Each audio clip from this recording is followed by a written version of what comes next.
1 сағат 2 сағатта тарсылдатып пісіріп беремін кәдімгідей да. Неше жыл бұрынғы дәм сол әлі күнге дейін келе жатыр да, дымы өзгермейді ішінде. Біріншіден алла, екінші енді жолдасым қолдамаса, мен қазіргі таңда Гүлай тәттілері болмас едім деп айта аламын. Сол медовый менен тараған рецепт та ол деген.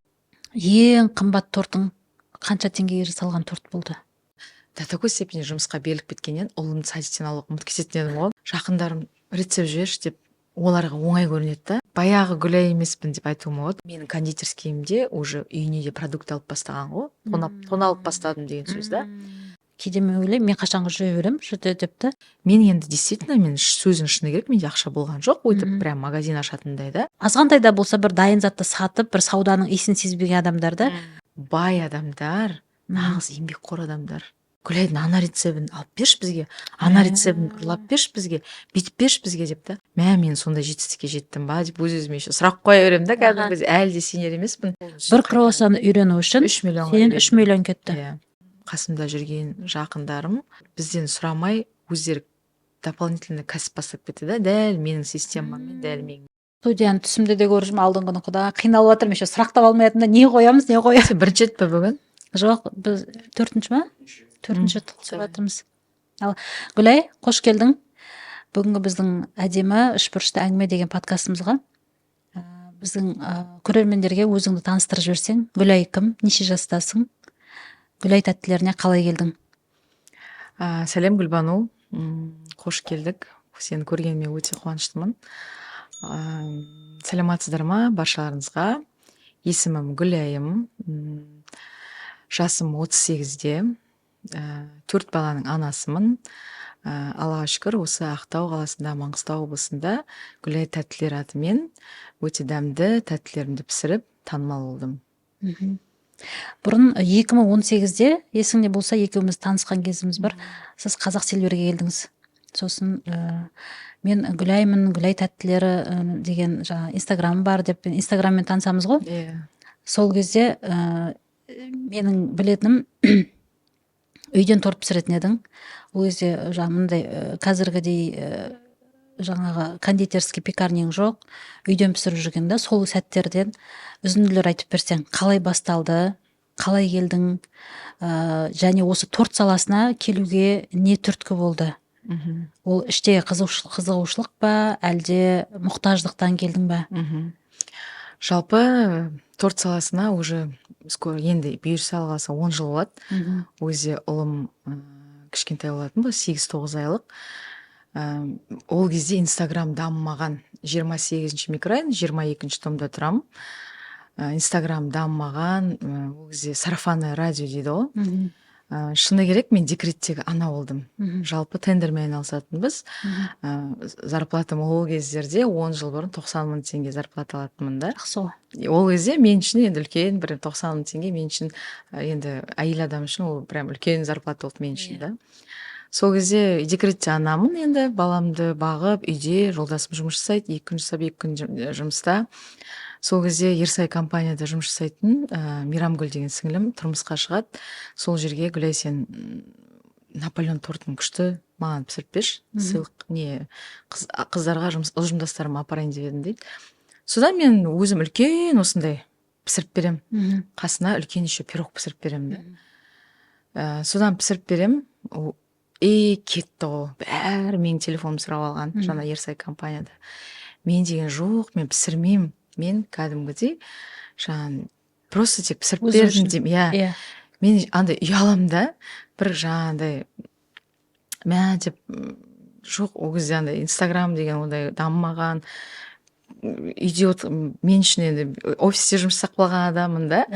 Сосын барып, жақсы деп тегін пісіріп жүрдім. Көпке дейін тегін пісіріп жүрдім. Тегін болғанда өздері жаңағы майын, заттарын әкеліп береді. Ол кезде сгущенка, сливочный май сондайлар ғой. Жаңағы заттар әкеліп береді. Күшті қылып пісіріп берем. Ана кісілер прям мәз болып, Гүлай, рахмет, сізге көп рахмет. Аналардың алғысын алған сайын мен одан сайын мәз боламын да. Еще деген 1 сағат, 2 сағатта тарсылдатып пісіріп берем кәдімгідей да. Балам еще жыламайды, өзімен өзі. Үйде қызым 1-ші класс, школда болады. Сөйтіп жүріп, қызығушылық тапсырыстары өте көп бастады.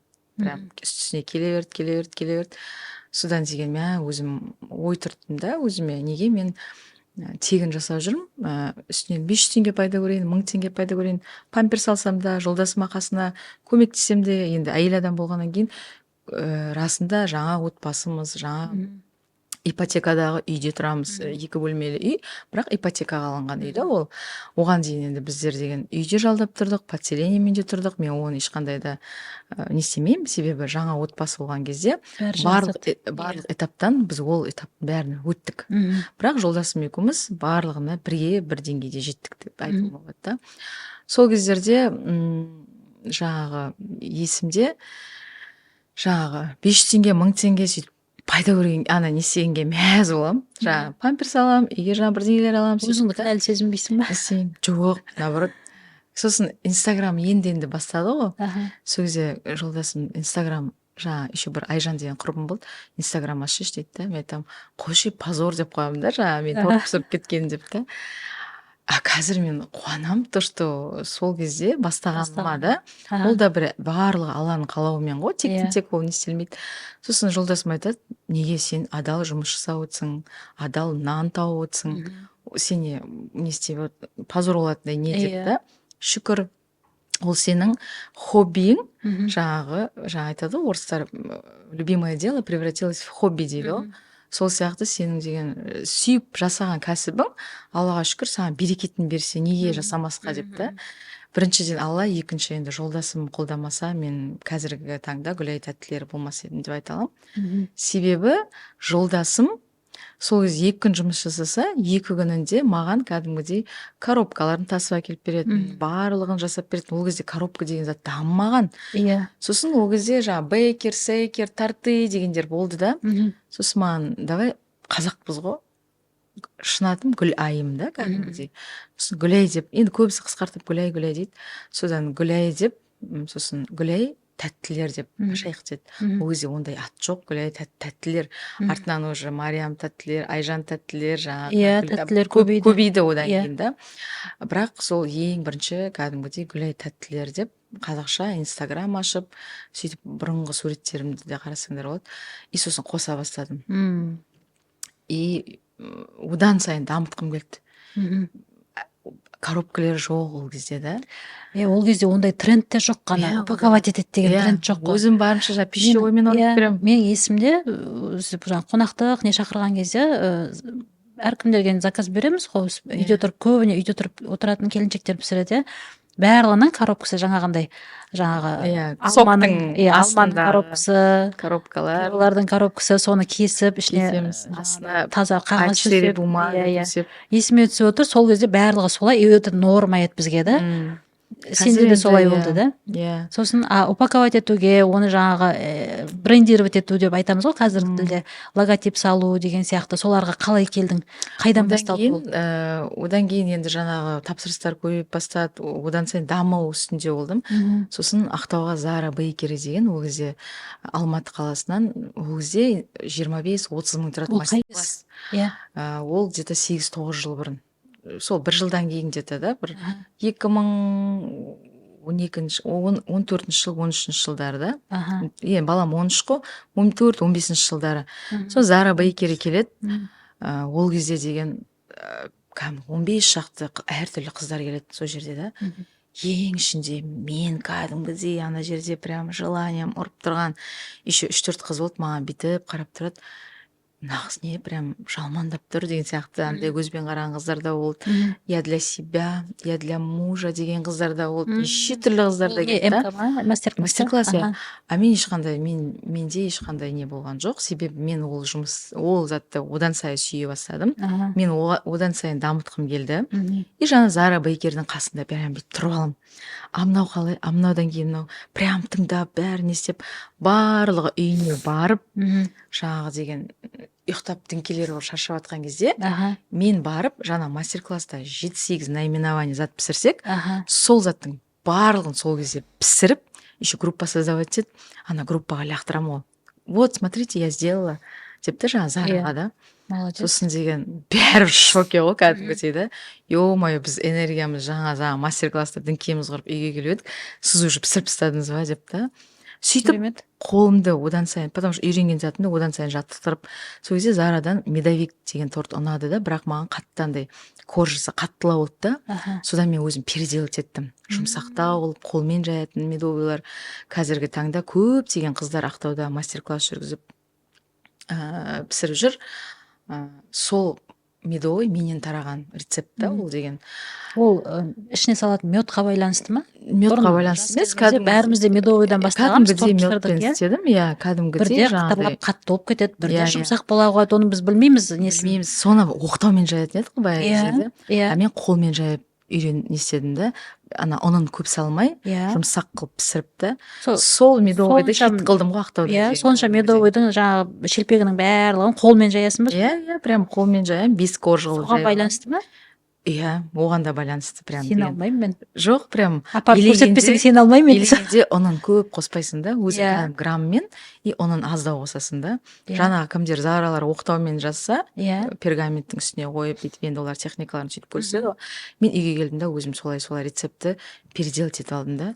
И содан мен Наполеонмен көтерілсем, мен одан сайын оған медовыйды қостым да. Иә. Менде прям медовый, Наполеон и пирог үшін адамдар деген прям бар ғой енді 28-22-де даже қазіргі таңға дейін көршілерім барлығы біледі ғой. Мгм. Мен қуанатыным сол кезде көршілеріме рахмет айтамын ғой. Мгм. Бір мыңқ демеген адамдар ғой. Қаншама? Болсыншы дейтін Иә. адамдар, жандар ол 28-22 жылымдағы жандар бір неше түрлі машинада келеді, неше түрлі адамдар тықылдатып келеді, Иә. неше түрлі нелер келеді. Сосын күнімен түнімен иісі дейсің ғой. торттың Иісі деген прям ана подъезде деген тәттінің иісі былай қарасаң да. Бір көрші маған бар ғой, Гүлай деп, мына жаба қойшы, бүйте қойшы Иә. демеген жоқ қой. Аха. Наоборот, сен кәсібіңе кәдімгідей, білмеймін, сол кездерде маған прям ешкім дым демейтін еді. Наоборот, кәдімгі көршілерім күшті болды да. Мгм. Содан сөйтіп пісіріп жүрдім. Бір күні деген үйім уже енді кішкентай ғой, 28-22-де құртақандай мынандай кішкентай кухняда пісіремін. Иә. Содан өзім посуды да жуамын, өзім полды да жумын, өзім тамақты да пісіремін. Жолдасым сағат 8-де жұмыстан келеді, оның алдына тамақты да пісіріп қоюым керекпін. Қанша дегенмен де балам садикте, иногда баламды до такой степени жұмысқа беріліп кеткеннен ұлымды садиктен алуға ұмытып кететін едім ғой. Апай есімде 28-22 қасында домда, Гүлай, сіз деген балаңызды ұмытып кеттіңіз деп келіп берген. Сол периодтарда өтті да, барлығы өтті. Сөйтіп деген бір күні қасыма жаңағындай не алдым, кухня рабочий алып, көмекші алдым. Маған тек қана посуданы жуып тұрсаңыз болды деп та. Сөйтіп үстіне жаңағы вупи пай, красный бархат, уже көптеген торттар келе берді ғой. Сөйтіп мастер-класстар үйрене бердім. 25 мың, 30 мың, 40 мың барлығына жаңа жолдасым жіберетін еді оқуларға. Өзі балам уже кішкентай, Алматыға кетем, Астанаға кетем. Сосын жақындарым рецепт жіберші деп оларға оңай көрінеді да. Сұрай салады, бүйте салады. Ал сенің ізденісің, сенің оқуың, сенің энергияң соған істегенде адамдар дайын затты бүйтіп тек алып алғысы келеді да. Сондай периодтарда өтті. Сөйтіп даму үстінде жүрдім да, 28-22-де астындағы көрші үйдің квартирасы жалданатын еді. Маған бере тұрасыз, мен сізге жалдайын деп едім деп. 60 мың теңгеге мен үшін ол кезде квартира жалдау үшін прям қараған ақшада. Бірақ ақтай алам ба деп өзім ойлап қоямын да. Жоқ, Алла тағала кәдімгідей менің құлшынысымды, менің немді не істеп, ниетімді көріп, менде деген прям заказ одан сайын көбейе бастады. Сонда сен өзің тұрып жатқан үйімнің дәл астынан квартира жалдадым. Сол кәсіп үшін жалдадым. Иә, кәсіп үшін. Есімде сол менің сол танысқан кезде айтқаным 2 квартирам бар, 2 газовкаға пісірем деген есіме түсіп отыр да қазір. Ол кезде жоқ, ол сосын одан кейін тағы да бір. Ол басқа ма? Сосын не істегенім бар. Сөйтіп 28-22-де жүріп, жолдасым екеуміз бір жағынан ол жұмысынан, мен жаңа тортты екеуміз қосылып ипотеканы жабамыз. Ипотека жабу енді ол кезде ты что, 20 жыл қалған ипотека ғой, былай қарасаң да. И соны жинап не істеп жауып, деп жолдасым екеуміз мәз болып, кәдімгідей қуанып, кәдімгідей. Ешкімге салмақ салған жоқпыз, шыны керек та. Сөйтіп жаңағы ипотеканы жапқаннан кейін сосын біз енді ары қарай дамығын келеді ғой, одан сайын үй алғын келеді. Сосын біз 28-22-де үйді саттық да, 17-ші микрорайон 46-ші дом Мерет деген дом білесіз ғой. Сол домнан 2 бөлім 93 квадрат үй алам. Енді анауың енді 55 квадрат болса, 93. 2 бөлме алам, бірақ 2 бөлме алғанмен ол 3 бөлме алып жасап аламыз. Қасынан тағы да 3 бөлме үй болды, ақшам жетпейді.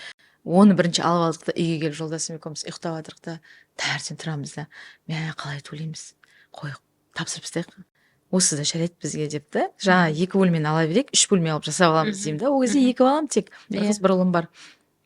Сөйтіп жаңа көшеміз 28-ден да 17-ші микрорайонға. Баяғы жалдап тұрған үйіме барып тұрам, пісіріп жүрем. 17-ден жаңағы пісіріп барып жүрем. Иә. Сосын лифтінің қасында тұрамын да, өстіп 17-46-шы домның қасында тұрамын да, қасымда бір бөлмелі үй сатылайын деп.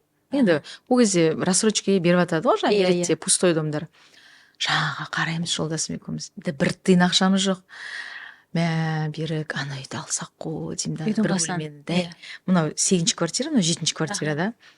Еще лифтіге мінген сайын дым ақшамыз жоқ, бүйтіп қараймыз да, ана үйді алсақ қой дейміз да. Керемет. Оказывается, былай қарасаң, қазір енді неше түрлі коуч тренерлер жаңа визуализация үйретіп жатады. Сол кездерде біздер уже өзіміз ақ и так былай қарасаң, ол оказывается мына ниет біріншіден да сен шын жүрегіңнен егер де бір затты ниеттеніп алғың келсе, ол расында алады екенсің да. Сосын жаңа бір бөлмеге қараймыз, бірақ көк тиын ақшамыз жоқ. Жағын өзіміз жаңадан көшіп келдік, сол жақта реттеп, сол жерге не істеп жатырық. Бірақ жаңа новый үйіме торт пісіргім келіп тұрған жоқ. Білесіз ғой, торттан кейін Наполеон деген бар ғой, шынымды айтсам, мен даже қолдарым Наполеоннан қатайып кеткен ғой. Наполеонды катать еткенде каждый слой 12 слойдан. Енді вупи, молочка, жаңағыдай бисквит торттар олар оңай. Сізге айтайын. Ал Наполеон торт деген ол катать етесің. Прям қолдың, мен прям ана пешпен, мына жерлерін бәрі күйік болып, прям салып, бәрін 12-сін каждыйын салып. Сондай да қолым даже, сондан да қатайып кеткен ғой, кәдімгі істеп та. Содан жаңағы кетем, жаңағы қараймыз, әлі істемейміз. Бірінші ала, екінші мен Жұмабай аға мен Ғали апама всегда алғыс айтамын. Всегда жүрген жерімде Жұмабай аға, Ғали апаға үлкен рахмет. Себебі ол кездегі жаспыз. Жап-жас жаңа ғана, енді баламыз құрттай да, қарап отырсаң, жаңа отбасымыз, жаңа үйлі болып жатыр, жаңа техника алып жатырмыз да, өзіміз бөлек болып. Сол кезде маған Ғали апа мен Жұмабай аға да, сөздің шыны керек, бір тиынсыз без первоначального взноса, то, что біздің талпынысымызды көріп, біздің ниетімізді көріп, жаңа бір бөлмені рассрочкаға береді ғой. Былай қарап отырсаң, мен 60 000 теңгеге ана үйді жалдап тұрдым ғой, былай қарасаңыз да. Мен неге мына үйге лучше мен 100 000 болса да, 200 000 болса да тез төлеп, зато мен алып алмайын ба, зато менің үйім деп та. Содан деген әлі алуға да қорқыттым. Содан Алматыдан Лиза деген құрбым келеді, үлкен, енді олар бизнес саласында жүрген кәсіпкер. Жолдасы не сол құрбым келеді да, Гүлай дейді, бір алаға тәуе келеді да, ал дейді, қорықпа дейді да, ал дейді, сенде получится дейді да. Мә, Лиза, қорқып тұрмын деймін да, қалай төлей аламыз, қалай бетеміз. Жолдасымның бір зарплатасы былай айтсаң, технотрейдингте жұмыс жасайды, жаңа квартальный алады, сол кезде кішкене бірдеңелер істеп аласың, әйтеуір да. И жаңа кәсіп торт жайлап, жоқ дейді, қорықпа, ал дейді. Сөйтіп жаңа Ғали апа береді, сөйтіп ана үйді алам. Пустой прям стена, дым, туалет, унитаз, ештеңе жоқ. Содан жолдасым ішін полностью водоэмульциямен аққа сырлап береді да, полный реттеп береді. Самый главный, духовкам, печкам, столым, жерге самый дешевый линолеум төсет, ақ ең арзан есіктер қойып береді. Самый главный есігің бар ма? Бар. И содан деген мә, жаңағы жерге кіріп мәзбін ғой. Мә, мына жерде торт пісірем, мына жерде үйім. Еще сол кезде Құралай ханым деген жаңа нелер келіп жатырды ғой. Коучтар. Еще соған барып қоямын, еще бір кәдімгі арман, қиял, кәдімгі шарикке жазамыз. Сол кезде безеппін ғой. Оказывается, адам, еще жолдасым да постоянно айтады да, сен неге ограничение қоясың? Арманда, больше істе дейді да. И жоқ, ма осы болады деймін. И даже жаңағы кімге, Құралай ханымға жазғанымды шарикке. Мен бұйырса, Алла қаласа, бір құрттай болса да, бір бөлмелі үйім болса, қасымда торт пісіретін, чтобы жеке үйімнің қасына кіріп шығатын деп қоямын да. И сосын ойлайтын едім былай, мен болмасам, ана торт піспей қалады, мен болмасам, менің қолымнан шығу, мен бүйтуім керек, мен сөйтуім керекпін деп. Оказывается, сөйтіп жаңа нені алдым ғой, енді бір бөлмені алдым. Сөйтіп қасыма тағы бір көмекші алдым да. Ой, неше түрлі историяларда болды ғой, енді өтті, көмекшілерің үйреніп алып, неше түрлі, енді мен до такой степени, сіз де енді кәсіптесіз ғой, ответственность ғой, жауапкершілікті көп аламыз да, тапсырыстар алып қоям, түнімен ұйықтамай жаңағы заказ жазам. ұйқым келіп батады кәдімгі бүйтіп жаңағы күндіз пісіремін полностью түнімен есеп сағат 2-лерде клиенттерге айтамын сіз жаза беріңіз заказдарыңыз қазір бұйырса бәрін жазып аламын WhatsAppқа жаза беріңіз деймін енді заттарым да пісіп кетпеу керек күйіп кетпеу керек деген сияқты оператор алуға оператор ол кезде ақша ғой тағы дополнительно алу Иә. керек та содан деген түннің бір уағында ұйқым келіп жатады бүйтіп кетемін біреудің заказын иногда ұмытып кетемін деймін да жаңағы той садақа бір жерлерге енелеріңмен де баруың керексің жүгіремін қасымда не болды дейді атам енем бір жерде жүрсем ойбай мен ана заказым бар кеттім деп короче деген сөйтемін да сол паршылда жүрген қыздың бәрінің жүрісі солай мен өзімде де солай иә бірдеңелерді ұмытып кетесің иә кейде тіпті той садақа барудан кәдімгі полный отказ беріп мен бүгін бара алмаймын деп жауапкершілік қой себебі ол жерде сен үшін ол жер жауапкершілік сол кезде жанталасып бәрін пісіріп беремін клиентіме істеп беремін иногда бесплатно беріп жіберемін да мен үшін ол кезде тек ақша табу емес мен үшін абырой да кәдімгідей да нем да содан деген жаңағы сөйтіп жаңағы үйде сөйтіп жүріп мастер класс сұрап бастады ғой өзі 28-22-де бастадым мастер классты содан деген енді шыны керек бір мына ақтауда көп қыз келіншектер енді қазір кәсібін жасап отыр күшті магазиндері бар қыздар бар солардың барлығына көптеген білім бердім деп айта аламын үлесімді қостым деп айта аламын да и сосын бір печка енді құртақандай миксермен бастадым ғой содан жаңағыдай бір Kenwood деген миксер алдық одан мәз боласың ғой каждый алған сайын сен неге қуанасың содан деген ауылдарға шыға бастадым Форт Шевченко жаңағы неге дейін барып келдім Құлсарыға дейін барып келдім мастер класс өткіздім мастер класс жан жақтан қаладан соғады Атырауға дейін барып келдім жаңағыдай үлкен цехта обучать етіп та сөйтіп мастер класстар жасап бастадым мастер класстан бір күнде кәдімгі спокойно ақшаңды алып аласың адам басына 10-15 мың теңге 10 қызды үйретесің 100 мың теңге кішкене оның несі бар енді жаңағыдай расходтарын заттарын істейсің но энергияң жаман кетіп қалады да мастер класстан кейін өте құлаймын кәдімгідей мен айтамын да жолдасыма айтамын мен қаншама торт пісіріп мынандай болып құламаймын деймін да именно мастер класста мен жаман прям энергиям кетіп қалады екен деймін да жаңағы жолдасыма адамдармен жұмыс жасайсың сосын мен мастер классты қойдым содан кейін уже да қойдым и одан сайын заказ алып одан сайын істеп бастадым реттеп лучше мен даму үстінде жүгірдім да сосын оператор алдым Эльмира деген қазір тағы келінім бар сол Эльмираны ең бірінші операторым Эльмира деген қыз не қылып оператор алдым тек сен тапсырыста отырасың тек сен телефонда отырасың мен болып сөйлесесің мен сияқты болып сөйлесесің міне сәлеметсіз ба мен адамдардың аттарымен шығатын едім Гүлбану ма Гүлбану №1 Гүлбану №2 неше түрлі Гүлбану бар ғой бірақ адамның атымен шығатын едім иә Гүлбану сіздің заказыңызды жасап беремін бүйтіп беремін жаңа операторды үйретемін өзімді сөйтіп жүріп 3 адам болды сөйтіп 4 адам болды сөйтіп жүріп көршілерім тиісіп бастады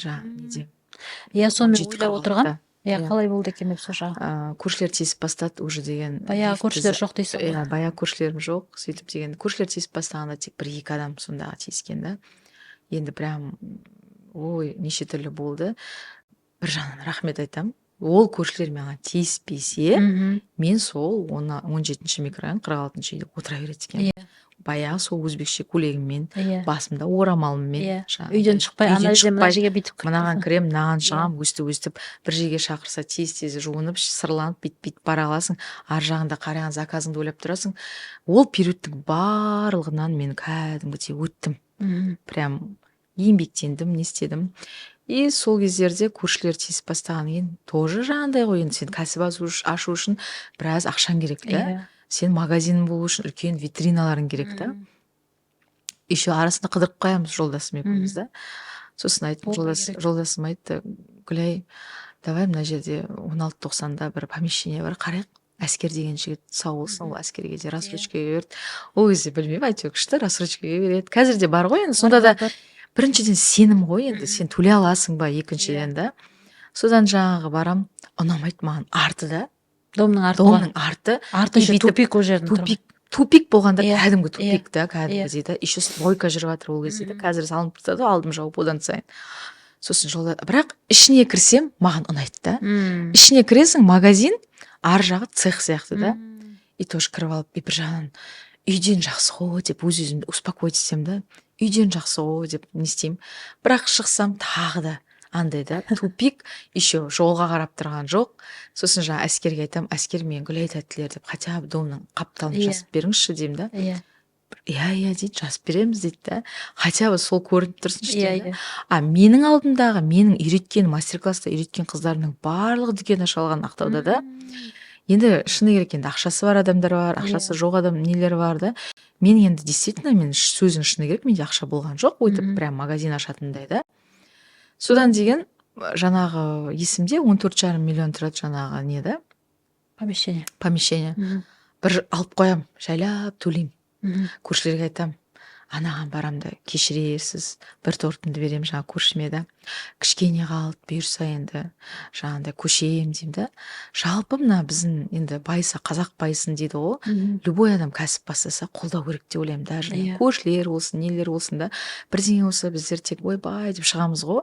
Қаншама қыз келіншектер үйде қазір клубника в шоколаде, жаңағыдай әртүрлі заттармен айналысып отыр да. Мен түсінемін да, ол кісілер де ақша тапқысы келеді. Бір жолдасының атасының енесіне ешкім қарағанды не істегісі келмейді да. Сосын жаңа көршілермен анау мынау бүйтіп өтем да. Кешірерсіз, бүйтесіз, мен көшем бұйырса, көшем деп, оларда да көшеді скоро, көшеді деп жүрген шығар. Сөйтіп жаңағы немді алам, жолдасым енді главный энергетик қой. Неде технотрейдингте тоқтың бәрі, ол да былай қарасаң қараған ақша тоқ. Еще оған технический тоқ керек қой. Полный 180 полный затпен жүргізу көресің. Мен бір қуанатыным да, то, что мен жолдасым өте грамотный жігіт та, енді көпшілігі білет. Мен көп инстаграмға да көп сала бермеймін ол кісіні, бірақ білет, көбісі таниды да жолдасымды. Сол кісі бүткіл тоқтың саласын барлығын жүргізіп, сызып, ана жерде бар ғой, бір дизайнерский жұмыс жоқ. Бір Нұртас деген жігіттен сұрадық, бүйтсек бола ма? Дизайнерлерде жалдау ол кезде қараған ақша. Мен үшін каждый максимально экономдауға тырыстым да, магазинді ашу үшін да. Жолдасым, давай осындай қылайық, нежно, розовый цвет, малиновый цвет қылып бүйтейік деп. Сөйтіп, Аллаға бірінші Алла, екінші жаңағыдай бірдеңені алсаң жабуға тырысасың, не істеуге тырысасың демекші. 1 декабрь күні кондитерскийімді ашам. Қай жыл? 2000 енді 3,5 жыл болды ғой. Қасқалып қалдым. 20 Так, қазір 2024 ғой. 2021 где-то. 21 3 жыл жарым болады. 1 декабрь, есіме кетпейді. Жылаймын кәдімгідей, ана жерде тұрып алып. Әрине. Ана период бәрі, нелерім, заттарым. Енеммен қаншама қиындықтар, то, что жаңа нелер. Сосын жаңа мамаммен енеме айтам, сіз бұйырса лентасын кесесіз. Жаңа лентасын кесесіз, шапандарын киіп, андай уже не істеп тастағам ғой, барлығын визуализация бүйтем сөйтем деп та. Сөйтіп командама қыздар алып бастаймын. Мен шыны керек, коронавирустың кезінде көп енді жаман қиын болды ғой, прям деген өлім көп болды, не болды. Сол кездерде де пісірдік қой енді. Сол кезде менің деген кәсібім одан сайын өсіп кетті. Себебі деген жаңағыдай адамдар үйде отырып торт заказ беріп бастады. Туған күнде жаңа нелер жабылды ғой енді, нелер ресторандар.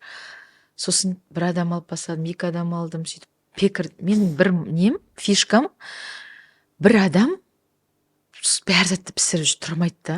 Түсініңіз ба? Универсал қылдыртып қойған жоқ. Мен операторды бөлек қылдым, пекірді бөлек қылдым. Тек қана ол корж пісіресіз. Сіз тек қана корж пісіресіз дедім. Түсініңіз ба? То, что мен идеальный қылу үшін, мен сенім білдіру үшін да. Оны бір жерден біреу үйретті ма, или өзің солай қылдың? Мен өзім сөйтіп не істедім. Потому что бар ғой, во-первых, деген качество терять еткім келген жоқ та. Потому что көп жер, мен осы күнге дейін 10 жыл болды ғой, енді мен неге маркамды ұстап келе жатырмын да. Мен во-первых, да, ингредиент енді біріншіден енді 100% да, натуралды өнім. Екіншіден мен өзім қарапайым семьядан өсіп шыққаннан кейін, мен всегда айналамда халықты ойлап жүрем да. Халықты ойлап жүрем. Ол кісі ала ма 10 мыңға торт? Ол кісі бүйте ала ма деген сияқты. Мен ингредиенттерді қоса отырып, мынандай баға қойған жоқпын да. 2 мың, 3 мың, 1000 теңге сөйтіп қоям да. То, что ол кісі алсыншы, зато ой, алла, дұрыс зат жесінші дейсің да, дұрыс зат жеп, дұрыс зат не істесінші деп та. Содан сөйтіп, пекір тек қана коржда тұрады. Крем дайын коржда алады да, екінші қыз тек қана кремін жағады. Соның спец соның асы болады. Бір орешка пісіретін адам тек бір орешкада тұрады. Егерде сол орешкадан, енді құдай сақтасын бір, или бір грецкий орехтың сырты шығып қалсын, адам баласы болғаннан кейін, производство болғаннан кейін Иә. сен 10 жерден шапка ки, 10 жерден не істесең де миксерге ұшып кетуі мүмкін, шаш шығып қалса да, мен всегда клиентке бір навстречу шығатын кондитерскийдің бірімін деп айта аламын да. Мен игнор жасамаймын клиентке. Мен всегда ақшасын қайтарып берем, либо любой затты заменять етіп берем. Всегда алға қоятын, первую очередь мен үшін абырой. Мен маркамды күнде қыздарға да айтамын.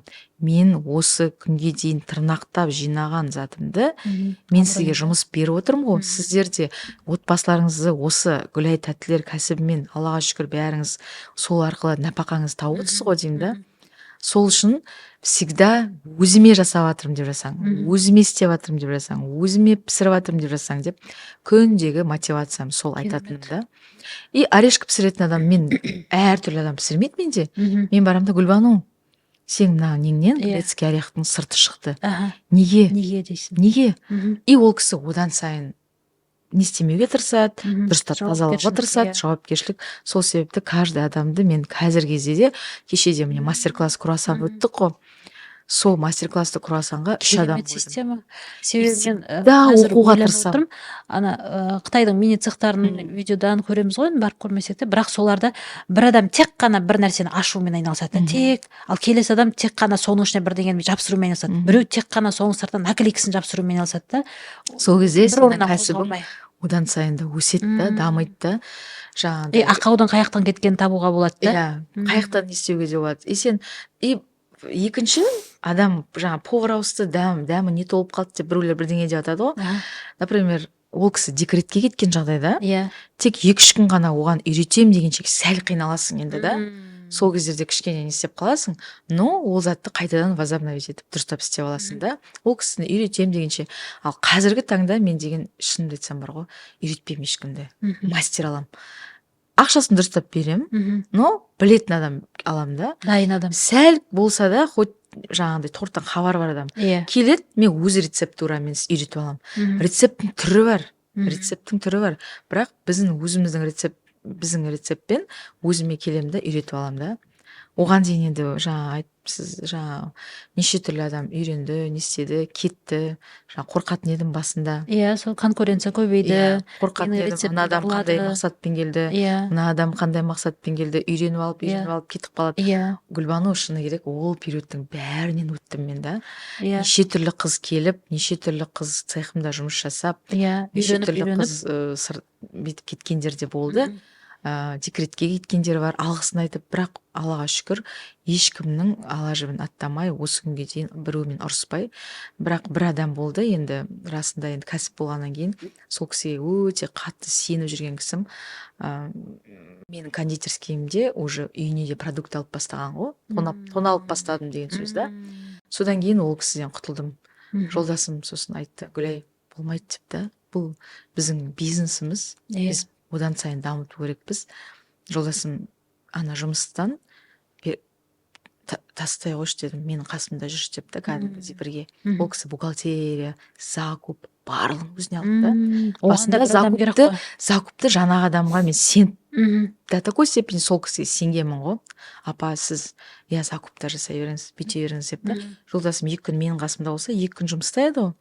Содан кейін оның ол табыста жүргенше, уақытын тереткенше, неге біз өзіміздің бизнесімізді дамытпасқа дедік та.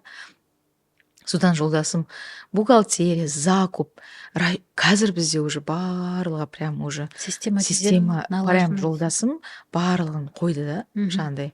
Уже мен ақшаға басымды ауыртпаймын. Қазір мен қанша тауып жатырмын, қанша түсіріп жатырмын, қанша торт сатып жатырмын, шыны керек даже сливкидің бағасын білмеймін. Да? Мен одан басымды алып тастадым. Менікі тек жаңа оқу, үйрену, жаңа неден қалмау, трендтен. Жаңағы тикток болса, тиктокқа да түсем, үй алмаймын. Инстаграмды да өзім жүргізем. Жаңағыдай видеоларымды да барлығын реттеп отырам. И жаңа даму мақсатында барлығын қарайым, реттейм. Жаңа қыздармен бірге пісірем, қыздармен бірге түсірем. Кешеде Александр мырза айтады ғой, вы что, прям до сих пор сами дейді да маған да. Я говорю, всегда тамақ болғаннан кейін мен шықпай қалды ма, маман, мен сол адамның орнын спокойно заменять етсем да. Спокойно не істеймін. Кәдімгідей мен өзім салам да, өзімнің кәдімгі маманмын деп айта аламын да. өзің сол жерде үнемі жүресің, біз барған сайын Иә. өзің жүресің ішінде да. Мен всегда кухняға да кіріп обязательно шығып. жүремін, иә. Біз мысалға мен ойлап қоямын, не үшін барамыз Гүлайға деп та, потому что сені көріп қалу үшін барамыз.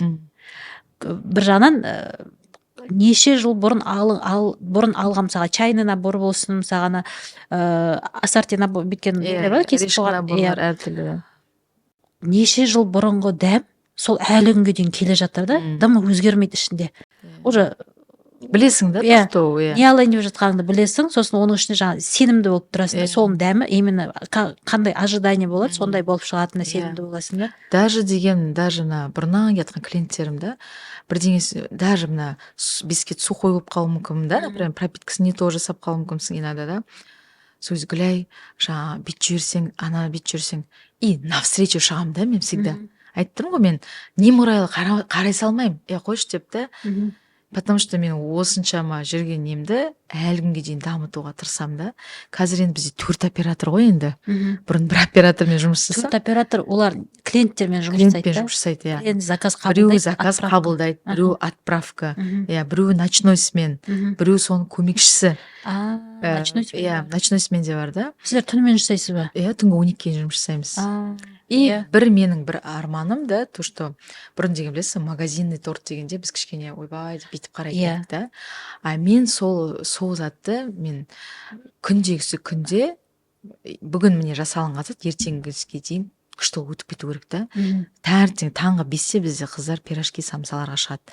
Прям системаны сөйтіп қойып қойдым. Менде пирожкилар күнде таңертең шығу керек. С круассандар таңғы 5-те шығады да. Иногда мен полный цехтың ішін көрсетемін ғой, инстаграмға, барлығын көрсетіп тұрамын. Халыққа барлығын көрсетіп тұрамын. Ешқандай да жасандылық заттарды не істемеймін да. И сол кездерде даже деген тортты біз кешке жағамыз. Ол бір күн тұру керек қой, пропитаться ету керек. Даже иногда пропиткаға өтпей кетіп қалады ғой, андай құрсын бере берші деп жаңа сіңет деген сияқты. Сол сияқты Аллаға шүкір андай өлтіріп пісірмеймін. Мен үшін качество, количество емес дейді ғой. Мен, например, 10 медовый, 10 сникерсім, 10 молочкам шықсын, мен 20-20-дан шығармай қояйын деймін. Бірақ күнде, зато сол клиенттер алатындай нормадамыз да қазір да. Сондай неге жеттік та, Аллаға шүкір. Ал күніне қанша қалай өлшейсіңіз торттың санымен есептейсіз бе, әлде весімен есептейсіз бе? Күнделікті мысалға шығып жатқан бір анализіңіз болады ғой, тонна, неше тонна или неше цент? Тонна жоқ, енді тоннаға жетейік. Қанша торт сатасыз күніне? Мен торттың санын шыны керек айтып тұрмын ғой, жаңа ақша жағы, торт жағы несін айта алмаймын. Бірақ күнде спокойно кәдімгідей 100 торт сатсақ та, зато күнде өтеді. 100 торт сатылады, бірақ күнде өтіледі кәдімгідей да. И армандаған осы жақында 2 этажды цехымызды бітіріп жатырық уже да. Осы кеше круассандар, нандар, без глютен емес, то есть бездрожжевой нан армандайтын едім енді біз елена болғаннан кейін. Қазір трендтегі нан. Соларды үйрендік. Енді наным кішкене міне енді ертең бұйырса добивать етсем, до конца қатты көңілмен шығып жатқан жоқ. Оны да айтамын еще инстаграмға да, көңілмен шықпай тұр деген сияқты да. А круассан прям спокойно үйреттім, жесем шығып жатыр. Күшті, мен жедім. И знаете, мен цехқа кіріп мен армандайтын едім ғой, мына үлкен холодильник, үлкен морозильник. Мен кездер болды прям да, клиентке беріп жаңа жылдың кезінде душтың астында жылап тұратын кездер болды. Мен ана клиентке бердім ба деп не істеп. И кеше жолдасым ана үлкен морозильник, үлкен холодильниктің ішіне кіргенде мә бәке рахмет деп та, енді мен мынандай жетістікке бір өзім жете алмаймын ғой деп та. Қасымда қаншама команда, қасымда туған келінім жүр, қайыным жүр, інім жүр, бауырларым жүр. Прям сондай составпен, командамен мен өстім да. Былай қарасаң да, қасымда нелерім. Қазір мен шыны керек, енді всегда даму үстіндеміз ғой. Баяғы Гүлай емеспін деп айтуым болады. Уже мен өсу процесіндемін да. Менде қазір деген даже уақытым да жоқ біреумен бірдеңе деп тұруға да. Шынымды айтсам да. Ойлар ойлауға, біреуді бүйтіп отыруға, жаман отыруға дейсің. Жұмысым, бала, шағам, до обеда жұмыс жасасам, после обеда жаңағындай осындай шақыруларыма барам. балаларыма көңіл бөлем. Оған дейін мен 16 сағат 18 сағат цехта уақыт өткіздім. Балдарыма да тіпті қараған жоқпын, шынын айтсам бар ғой. Қалай өсіп кеткенін де білмеймін да. Ата енеме сау болсын айтамын, то что олар қасымда демеу болғандарына. Мамам көмектесті, бүйтті сөйтті да. Қазіргі таңда міне соңғы 2 кішкентай қызым бар ғой, соларды развивайкаға апарамын, неге апарамын, әйтеуір барымша мама болуға да после обедка тырысамын. Гүлай қайда деп келетін клиенттер де болады. Енді ол кісілер де мені түсіну керек қой, мен қашанғы деймін да, мен 20 сағат 18 сағат цехта жүруім керек. Денсаулықта керек. Олар білмейді ғой, онда сен ар жағында сен за кулисами сен өміріңді білмейді ғой. Сосын олар ойлайды, мен барғанда Гүлай сол жерде жүру керек деп та. Маған торт беріп несін. Сол сияқты қазір сол по системе жаңа айтады, продавец, оператор. Бұрын өзім мен істеуім керек, мен қабылдауым керек заказды, мен пісіруім керек, мен бүйтуім керек деп та сөйтіп жүгіретін едім ғой. Көп бизнестің проблемасы сол, операционкадан шыға алмайды. Менің өзімде сондай. Кейде мен ойлаймын, мен қашанғы жүре беремін, деп та, мен де бүйтуім керек қой, мен де сөйтуім керек қой деп, жаңа үлкен бизнестерге қарап қойып армандайсың ғой. Бірақ операционкадан топ етіп не істемейді. Ол мен бұрында бай адамдарды, кейбір адамдар айтады, ой жаңағыдай бірдеңе, даже мен айналамда да бар сондай адамдар. Ой, коттеджде тұратын адамдар, олар андай адамдар ғой, бүйткен ғой, тон алған ғой, бүйткен, ұрлаған ғой, сөйтіп ойлайды. Мен бай адамдар нағыз еңбекқор адамдар. Нағыз еңбекқор адамдар. Себебі олар біздің действительно расында мен біреулер айтады, сол кісінің несімен жүрдің ба деп та. Расында мен магазинде түнеп те торт пісіріп жасадым. Сол жерде витрина бітіп қалған кезде прямо деп та. Енді қарап отырсаңыз да, жақсы өмір сүру үшін, жақсы киім кигің келу үшін, жақсы үйде, жақсы неде тұруың үшін сен еңбектенесің. Сен жатқаннан тағы былай бере салмайды, былай қарасаң да. Енді қазіргі таңда мне жақында 5 бөлмелі үйге көштім. Өзім армандағандай, прям балаларыма бөлме, өзіме бөлме. Аллаға шүкір айтам. Бірінші Алла, екінші осы еңбегіміздің арқасы. Соның астынан үлкен кофейня, кондитерский алдым. Енді мен баяғыда жолым ана жер деген ужас болды ғой. Енді ол жердегі мен ақшама байланысты алдым. Қазір өзімнің қалауыма қарай үлкен терезелері бар, үлкен прям машинаны былай қойсаң да болады, былай қойсаң да болады, парковкасы кең. 18 премиум плазадан астан үлкен кондитерскийге бұйырса кофейня қылып, енді әлі өзім визуализация жасаватырмын, әлі де клиенттерім келсе, торттарымды алып, сол жерде шай ішіп кетсе де деп та, кәдімгідей қазақша тары мен шайлар қойып, өзім сондай сөйтіп, ендігі сол арманым орындалса екен деп, сол арманға келе жатырмын бұйырса, ол да енді жылдықта болып қалады. Ол да жаңа белестің ар жағы. Бірақ жайлап келе жатырмыз. Кредит, ипотекадан өттік қой енді, кредит жаңағыдай одан сайын өтіп алып, не істегім келмейді, жайлап жаңағы қоянға не алдайды, немен арбамен жайлап жетеді дей ма, сондай бір не бар ғой, мақала. Соғысып жайлап келе жатырмыз, ничего, ешкімнен кемде болып жатқан жоқпыз, не істеп жатқан да жоқпыз. Керемет. Енді былай ойлайсың ба, Гүлай? Қазір мынандай не бар ғой, тренд бар ғой, жаңа заманауи дәстүр болып қалыптасып кеткен. Түнгі 12-де туған иесін барып құттықтайтын. Қазір деген жас болсын, кәрі болсын, түнгі 12-де барып үстіне бір свечкасын қойып, тортпен, сол бір положено болып кеткен да қазіргі таңда. Сол сіздің торттарыңызды көбірек сатуға ықпал етті ме, әлде сіздер сол трендті алып келдіңіз бе ақтауға? Осы тренд қайдан шықты, қалай ойлайсың? Мен ол трендті алып келдім деп айта алмаймын енді. Бірақ өсірді. Бірақ көбісі бента торт деген. Сол бента торт мода болған. Сол бента торт, потому что үлкен тортты 2-3 адам жей алмайды да, оның расында да. Ол ертесінде туған күніне де заказ беріп қояды өздері да. Сол үшін бента тортты мен қазір көбірек жасаймын. Во-первых, біріншіден доступны, екіншіден барған жерге кәдімгідей өте жақсы. Мынандай жас балаларға да жақсы. 500 теңгеден, 200 теңгеден, 300 теңгеден жина салады да, оның қасында еще гүлдерін алады ғой. Шаригін алады. Сол барымша енді не істемеуге тырысам. Қандай зат шықты, соны үйренуге тырысам. Соны жаңа айтып тұрмын ғой, трендтен қалмауға тырысам. Жаңағындай тикток шықсы ма, ол тиктокты да білеймін. Сыртынан жаңа бір отырыста айтқан, Гүлай секең деп не істеп жүр, тортын жаңа пісірмей ма дегенде қылып. Пісіп жатыр ғой торт. Жоқ, біріншіден да ол қалай не істесең де ол кісі білмейді ғой. иә Қалмауға сен деген.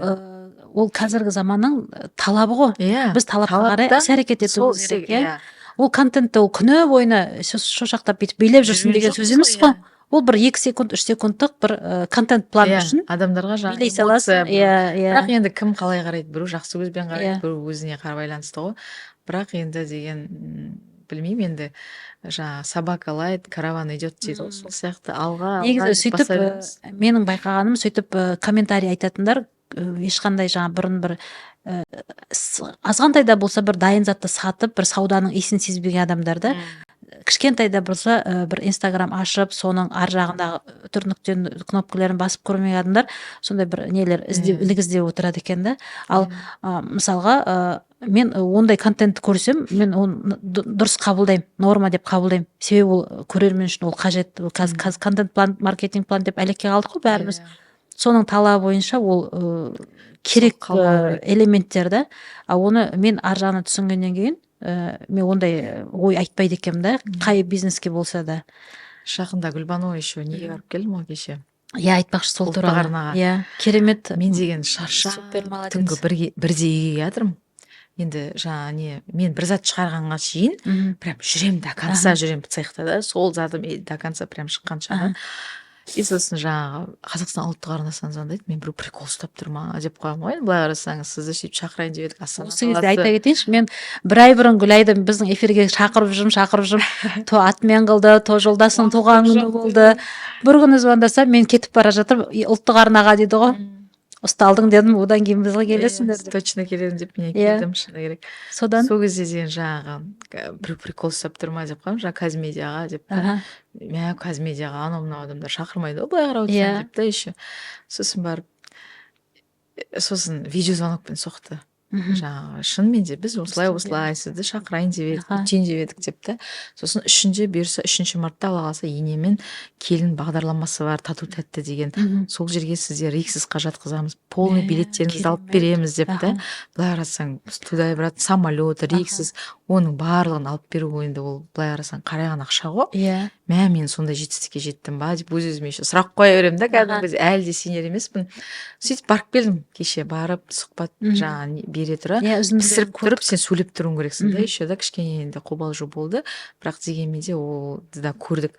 Сол кезде Казмедиада келатырып, мә, жыладым ғой мен, кәдімгідей жылап, ана жерде жаңа мобилограф түсіріп алды еще. Енді өзің бардың бұл кезде? Иә, просто мен неге жыладым?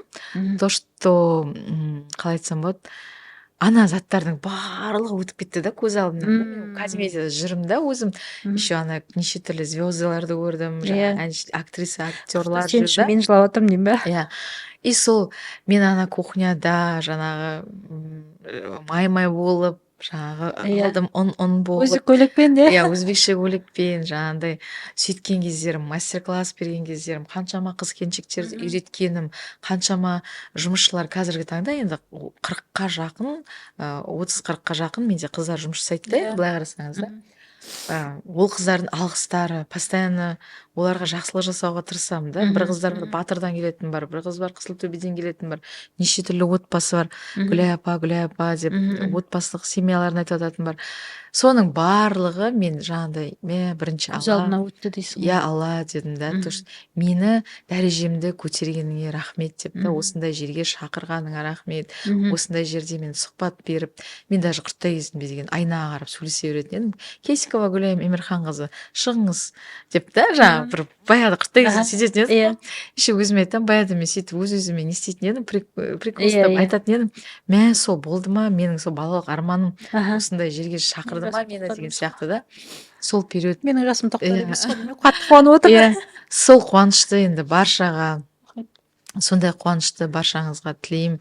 Оны енді бар ғой, кәдімгі несінен алған адам біледі, оны бар ғой. Иә, керемет эмоция. Мен сен үшін мен қуанып отырмын, өйткені бәріміз жаңағы кеме дегеннің жаны бір дегеніміз бизнесте жүргеннен кейін оның жемісін көргіміз келеді да.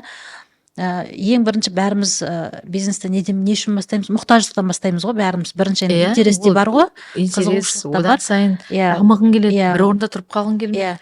Одан қалса жаңағы өзімнің материалдық жағдайымды жақсартсам екен, ананы алсам екен, мынаны алсам екен де мұқтаждықтан туындайды да, соның барлығының нәтижесінің жемісін көріп жатқан кезде ол күшті сезім. Сезім керемет, супер. кәдімгі күшті не істейсің.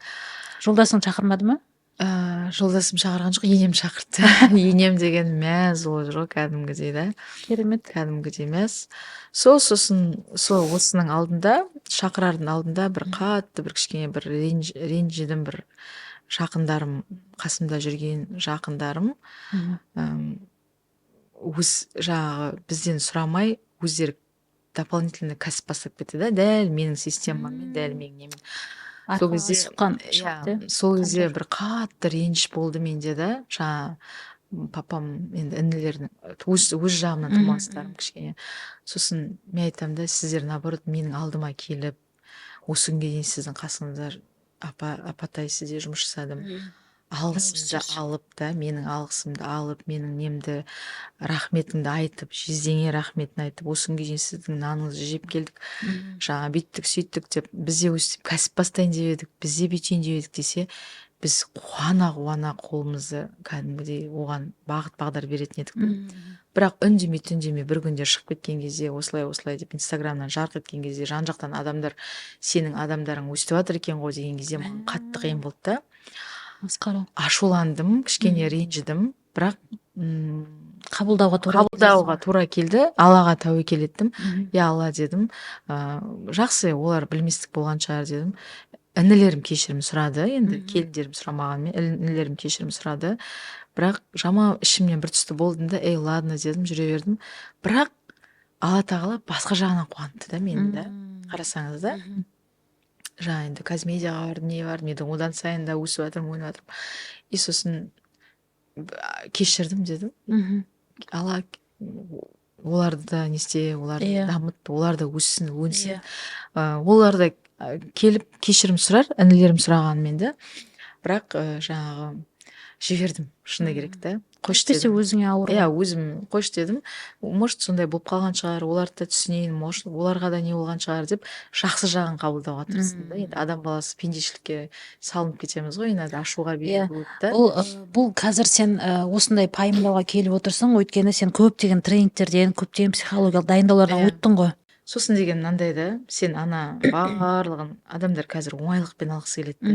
Мен соған не істеймін да, неге олар еңбектенбейді екен, неге олар ізденбейді екен деймін, неге олар бүйтпейді екен деймін. Даже менің өзімнің қасымдағы жүрген кондитер саласында қасымда көмекшілеріме де таныстары соғып жатады да, Гүлайдың ана рецебін алып берші бізге, ана рецебін ұрлап берші бізге, бүйтіп берші бізге деп та.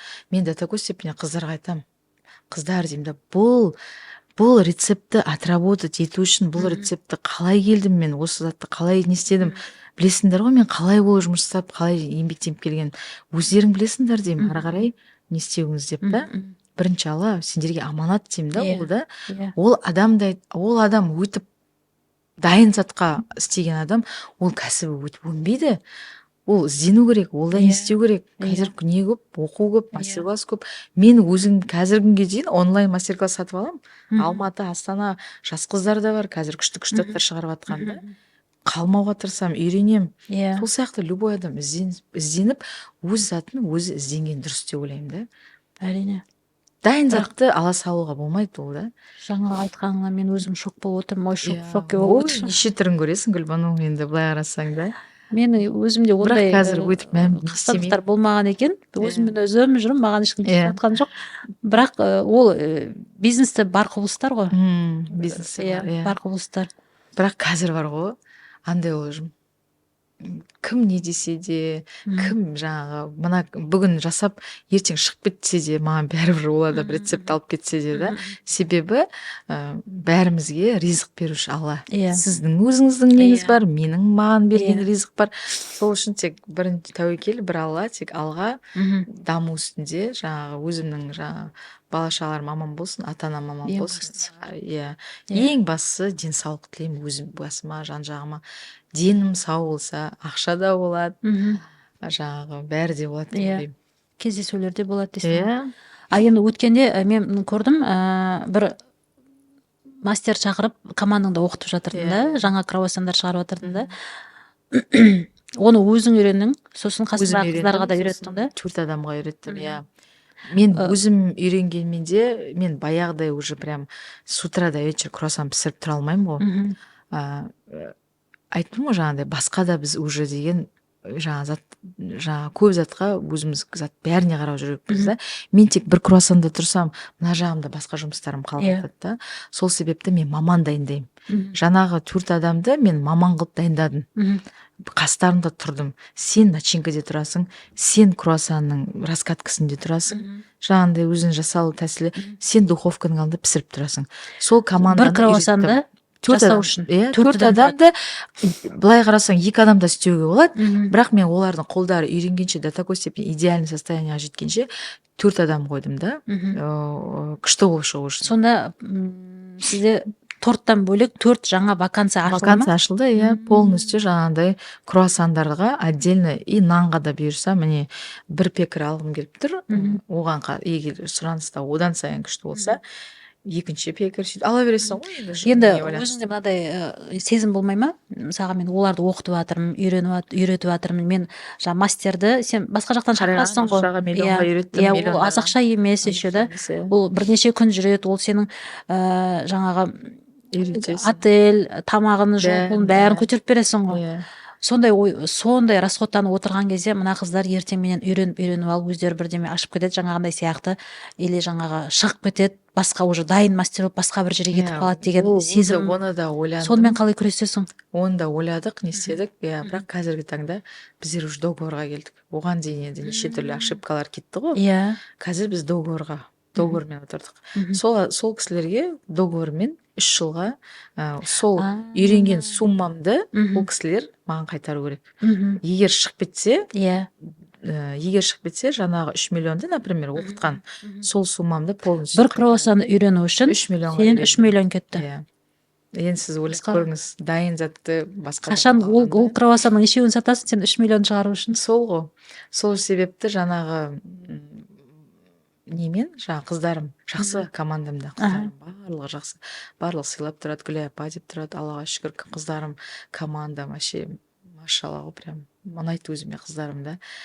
Неше түрлісі кетті, олардың барлығы шықты, кетті, өзіме ұнайтын қыздарды кәдімгідей бүйтіп қойып қойдым ғой кәдімгідей. Керемет, Гүлай. Сонда бір мастермен мен өзім шок болып отырмын. Мына эфирді көрген менің жолдасым одан сайын шок болайын деп отыр. Өйткені деген кеше таргетолог қызбен жаңағы эфирді көрген, бірінші эфиріміз шыққан. Сол кезде соңғы оқуыма 3 миллион теңге жұмсадым деген шалқасынан құлады ғой менің жолдасым да.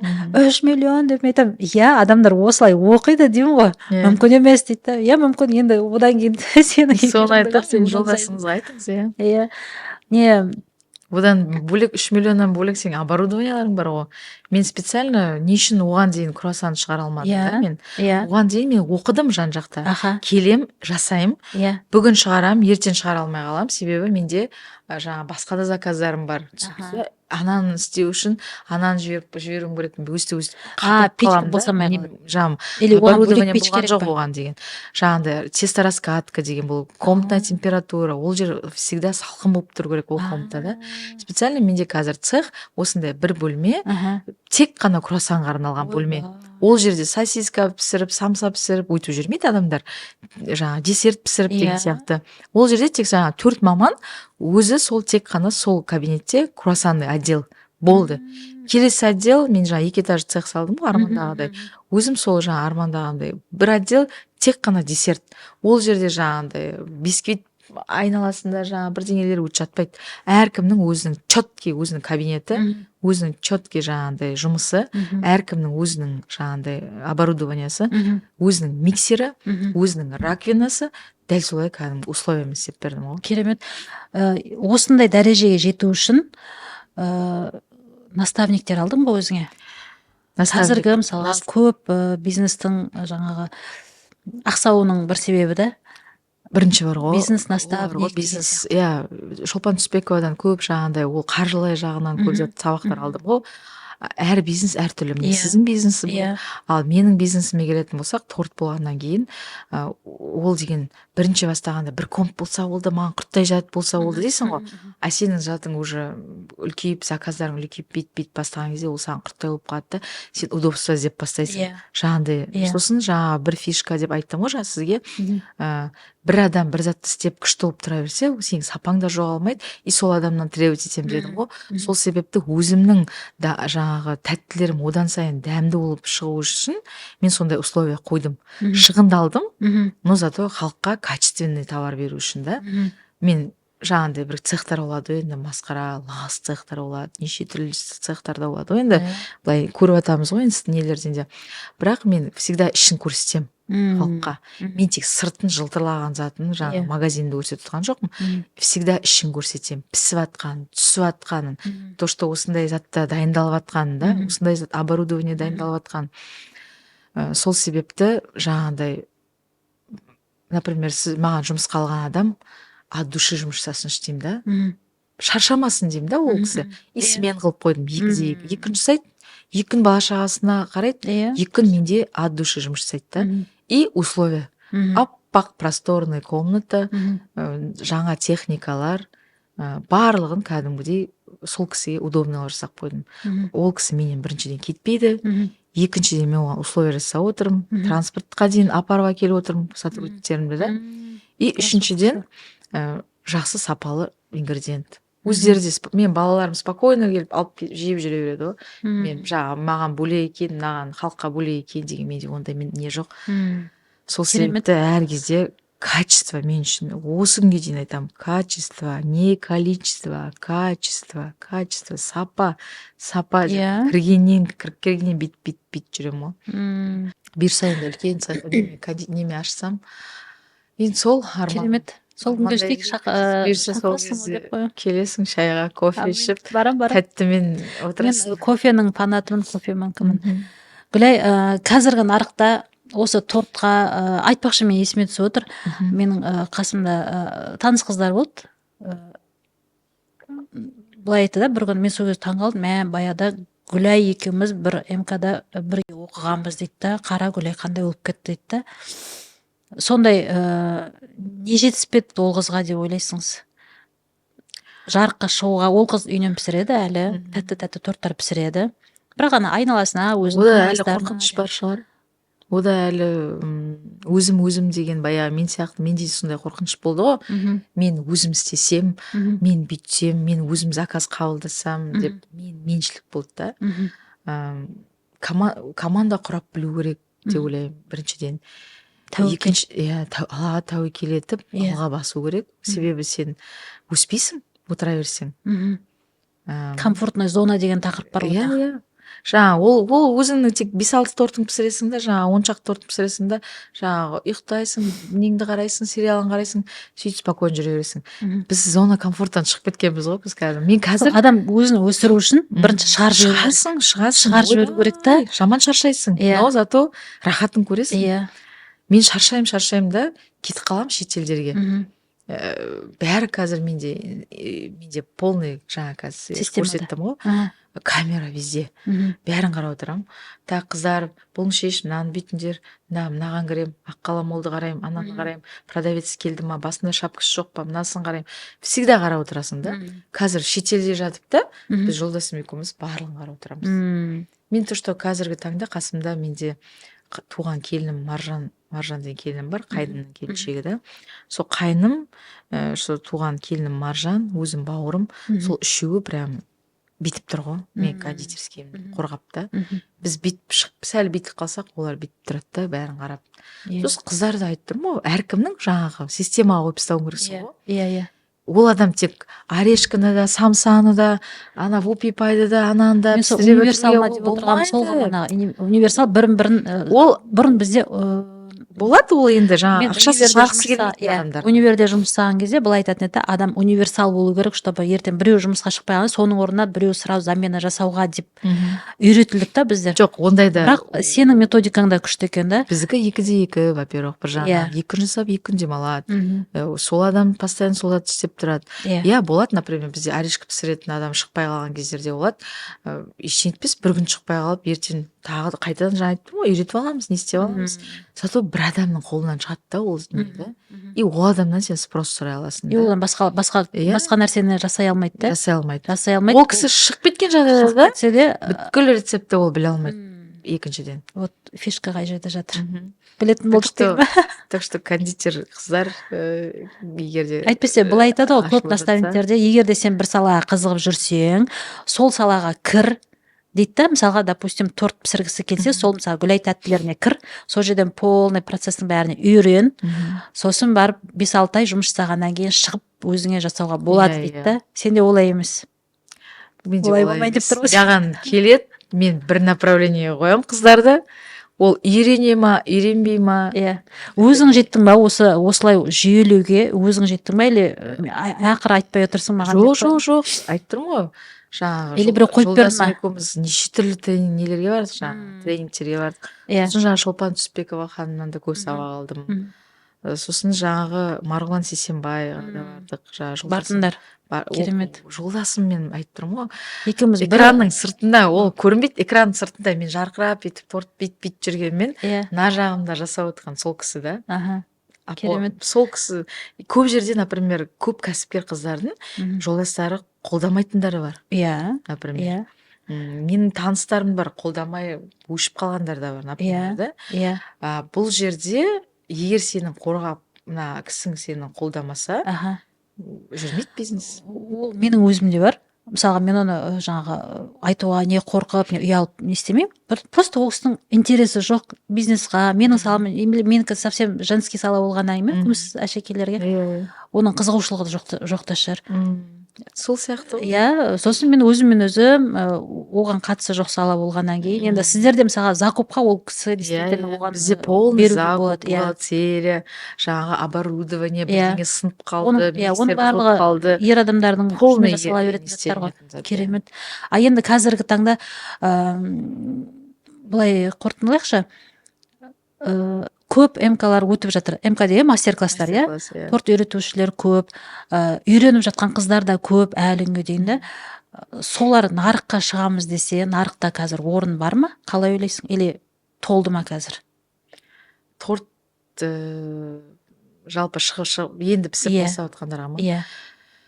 Енді бар ғой, шынымды айтсам, торт өте көп. Макияж, прическа деген сияқты да, енді көп. Біздер енді мен енді білмеймін, енді оларды шығып жасап көруге болатын да шығар. Алла несібе Алладан дейсің. Бәрін беруші бір Алла ғой енді. Любой затты де жаңағы сілтей салуға болмайды, ойбай менде болмайды деген сияқты. Тәуекел етіп бастап көруге болады. Бірақ енді әр заттың өзінің мықты мамандары болады, бірақ соны білем да. Торттан, например, да, біздер алда келе жатсақ, жаңағы макияждан тағып, басқалар алда келатса, например, жаңағы киімден Нұршах, Алия Туман, Марч, например, да, қанша неше түрлі ательелер бар, былай қарап отырсаң да.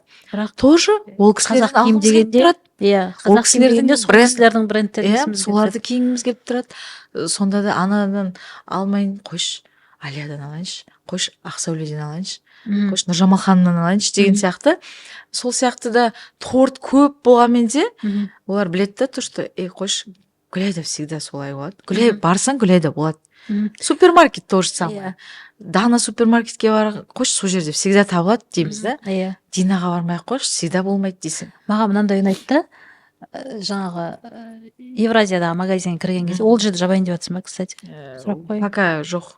Ондай ой жоқ. Жоқ, ана жаққа көшемін дегесін. Сол жерге барған кезде анандай атмосфера, праздничный атмосфера да всегда. Кірген кезде. Кірген кезде. Розовый цвет болғаннан кейін бе екен, білмеймін. Сосын кірген кезде прям ана спуск бар ғой, сол күшті эффект береді екен адамға бүйтіп. түсіп келе жатқан праздничный настроение береді да. тәттілерге иіспен да. Сосын қай кезде бастан бір күні мен түнгі 12-ге жақын бардым, адам толып жүр ғой сенде деген. Масқара, мынаның барлығы сонда әлі халық жатпаған, бәрі торт жегісі келіп жүр ма деген ой келді. Керемет атмосфера құрып қойған. Бір кондитер сыртынан былай айтқан ғой, жаңа енді бір-біріне естіледі ғой, мен қойшы деймін да, айтысқан зат айтыла берсін. Гүлай специально жаңағы торттарын пустой қылып алып тастайды екен дейді. Пустой витрина түсіреді екен. Сосын деген, міне достар, витрина пустой деп сосын барып қайтадан бұрынғы торттарын салып қояды екен деп айтады дейді да. Мен айтамын да, құдай-ай, до такой степени сондай ой қайдан келеді адамдарға деймін да. Мен шыны керек бар ғой, сол витринадан бүйтіп алып, бүйтіп қоюға да уақытым жоқ, шынымды айтсам да. Как есть түсірем. Как есть, міне 2 штук қалды ма 2 штук, 1 штук қалды ма 1 штук, 3 штук қалды ма 3 штук да. Наоборот, ол ертесіне қалғаны маған жақсы. Одан сайын пропитаться етеді. Торт деген бар ғой, свежий дегенде бар ғой, вот например бар ғой, мен сізге айтайын, свежий, например, жаңа нелер. Самса, да, пирожки. Ысылай, день жақсы ол да. Келесі күнге біз ондай заттар сатылмайды ол деген. Күндесі күнде. Ал торт да, ол тұрған сайын дәмді осы. Қонақтан қалғаннан келесі күн ол вообще сочный болады. Одан сайын мощный болады бар ғой. Ол не свежий, наоборот, 3-ші күн жесең вообще күшті болады. Мен айтам, ойбай, мен наоборот сол 3-ші күн, 2-ші күн тұрса екен дейсің, наоборот ол тұрып та үлгермейді бізде да, былай қарасаң да. Сіздерде мынандай болған жоқ па? Бұрын бір таныс қыз осындай жаңағы торт сияқты осы салада жүрді, сосын енді олар қазір жауып қалды. Дегенмен де мынандай ситуация болатын еді да, өтпей қалды. Сосын бірнеше затты үйіне келіп күнде жеу керек болған ғой, енді расходты лақтырып тастамайды ғой енді. Күнде жеп өздері мез болған, сосын ағайындарына тарататын болған. Ойбай, өзіміз шаршап кеттік те, уже жеуге де мүмкіндіктер болмай жатыр да. Ондай болған жоқ па сізде? Тек қана мен кейде сөйде ойлаймын, Гүлай деген обед, ужин, завтрак бәріне торт беріп жатқан жоқ. Менің қыздарым бар ғой, сіз, біздің қыздар деген арман ғой, біздің кондитер қыздар жеу. Шеттерінен кеседі ғой, бүйтіп кескен кездерде шеттерінен бүйтіп арасында шай ішіп не істеп отырады. Сосын ана нелер бар ғой, бүйтіп кождар кескенде бүйтіп үріліп піседі. Сондайлардан жаңағы не істейді? Былай ондай ой арман бізде ондай не істеу, қыздар ондай не істемейді, шүкір Аллаға. Сосын жаңағы жаңа жылдың кезінде наурызда өзім шыға алмаймын. Сосын мен тумаластарыма бір торттан өзім көңіл бөле алмай отырамын, инада тумаластарыма да. Енді барымша көңілінен шығуға тырысам. Көбі біледі ғой, ағайындарым, достарым да барымша бауырмалмын жалпы да, қатты бауырмалмын. Сондай кездерде былай үйті ол андай қалған зат деп істемеймін. Өзімнің дайындап жатқан зат, даже біреу келіп тұрса да, мен саған бара алмай жатыр едім деп қалаған затыңды алшы деп бүйтіп ұстатып жіберемін, шынымды айтсам да. Болады ғой, енді шыға алмай жатасың. Не ең қымбат тортың қанша теңгеге жасалған торт болды? 100 мың. Ол қандай торт? Осы жақында андай не торт жасадым, башня торт жасадым. Үйлену тойының торты ма? Үйлену той емес, 40 жас па 30 жасқа арналған торт та. Эйфелевая башня ретінде жасадым да. Бірақ енді одан да болған сияқты, свадебный торттар болған сияқты. Бірақ ендігі мақсат менде жаңағындай торттар жасағым келіп жүр. Тематический торттар. Неге шығады ғой? Шоу торттар. Оны білем да, бірақ менде оған дейін помещение болған жоқ та. Енді бұйырса соған да не істегім келіп тұр. Осы жақында үлкен тойларға шақырады ғой. Енді біздің Маңғыстауда енді бар ондайлар тапсырыс беретіндер. 350 мыңға, 250 мыңға, ондай адамдары бар. Вау қылып шығарғысы келетін да. Сол үшін оны да дамытқым келіп жүр. Керемет. Осындай армандарың, мақсаттарың алға жетелей берсін сені. Рахмет.